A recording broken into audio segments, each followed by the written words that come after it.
কি হইতা? ওই দেখ আজকে চন্দ্রগ্রহণ মনে হয়। ও ভাই হায়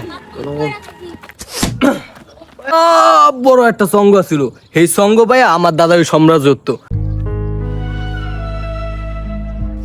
কি হইতা? ওই দেখ আজকে চন্দ্রগ্রহণ মনে হয়। ও ভাই হায় আর মনে কর কিছু হইব না। হেই, ভাই কি ভাই আরে গরু আমার দাদাই মরার পর সবাই চিন্না মিন্না খাই লাইছে, সিল্লা বিল্লা খাই লাইছে, যে জানে পাশে দাদার সম্পদ হে হ্যামনে লইয়া গেছে, বুঝছো? এই হলো অবস্থা, দেখছো কি অবস্থা? এককালে নাই, সব নাই। জয়েন্টটা গদ করে ওই যে ফাঁকা, ওই যে দেখছো সুরঙ্গ, ইট মিট সব লয়ে আসবে সব লাগছে, যে জামনে পাশে লতা এমনে যাই। ছোট ছোট লাভ দিতে পারবে ওই পাশে ভালো অনেক কিছু আছে, বুঝছো? দাদাই কইরা হয়ে গেছে এই খেলা। আয় সাবধান, আয় সাবধান, না ধরা যাবো না, তুই সাবধান আয়। নেই বইলাম।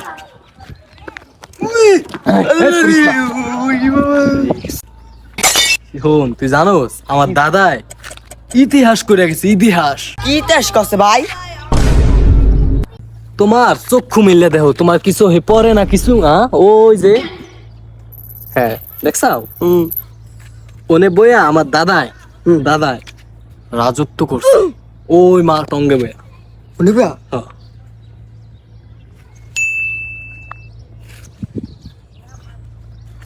বুঝছো?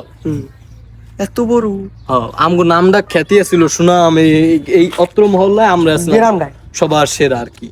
ভাই আমার তা একটু খটকা লাগতাছে কিসের খটকা তোর লাগে? ভাই সিংহাসন ওর তো কামে আমার দাদাই A few moments later.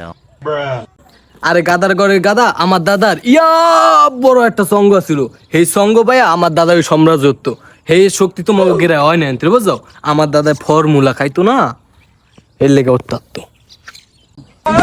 হ ভাই আসলে আমার গেরা এই ফর্মুলা নাই থাকবো কেমনে, খাইবা হাক পাতা হাক বাকি সন্তেস। আরে ভাই আমার দাদার যে সিংহাসন বড় আমি একটু ঘুরা পুরে একটু আমারে দেখান দি দেখবি? আলান আয় তো দেহে পড়ে যাস না, আবার দেখিস এই দেখ এনে নদী নদী গেছে, বুঝছো? এনে আমি মাছ চাষ করমু, তার তোর দেখাই ল। এই দেখ এই যে সাম্রাজ্য দেখছো, এই যে দেখছো, সব লয়ে গেছে ভাই সব চুরি করে আছে। এই যে ওই যে পাখিরা গেলো, ওই যে ওইটা আমাকে ওই যে এনে রাজস্ব বোর্ড আছে, বুঝলি? ওই বিশেষ করে আমাদের জন্য খ্যাতি ছিল ওইটার জন্য, কেমন ওইটার জন্য আমাদের মানে ইয়া বড় মাপ মাপ হাতে আইবো না, মাপ হাতে আইবো না, বুঝলি? হাতে মাপ আইবো না। তা তো ভালো দেখছো কথা আনি জাগালো আমাদের সাম্রাজ্য, রাজত্ব করবো এক সময় আমিও, তাই জায়গা পাইছিল। আমার সময় বেশি আছে তো বন্ধুরা, বাপ-দাদার সম্পত্তি নিয়ে বড়াই করবেন না, এতে মানুষ ভালো বলে না। আপনার সামনে তারা আপনাকে ভালো বললেও আপনার আগে চলে তারা আপনার দুর্নাম করবে। আশা করি বুঝতে পারছেন।